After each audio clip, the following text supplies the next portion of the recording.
Westereenders kom in actie. Zo klonk de oproep van skiernisfanaat Jan Bergsma om een historisch huske aan het Zoonpaad in het dorp te behouden.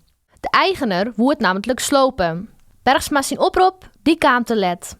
Want intussen is het meer dan 100 jaar oude huske sloopt. Dit hier behouden we op.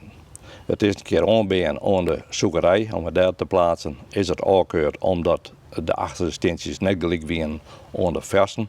Nou, dat hier wel verhoren werk in natuurlijk. En over het sloopt. En dan kunnen we zeggen van jammer. En die hier wat aan het waarmaken, maar het is te laat. Het dorpsbelang of de gemeente hebben de sloop netjes inhouden.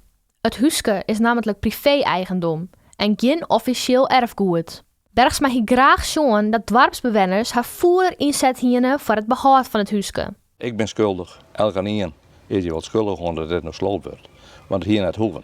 Het hier wel een mooi plakje voor het zien in de Westereen. Ik geef wel tocht mooi op een hechte. Daar is nog wel ruimte door bij het appartementencomplex. Daar hier ik mooi steen in. Er staan meer van diezelfde huskes in de Westereen.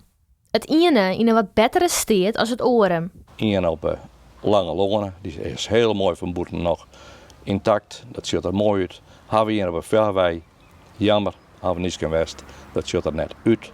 Ik hoop dat we daar nou wat aan doen kunnen, dat we voor de historie van het dorp dit behouden kunnen. Want die is zachtvallen sloopt. Voor het historische huske aan het Zoonpaad is het in elk geval te let.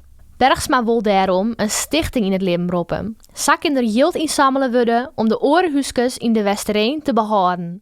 Dat we zeker kunnen, jongens, om peer hier.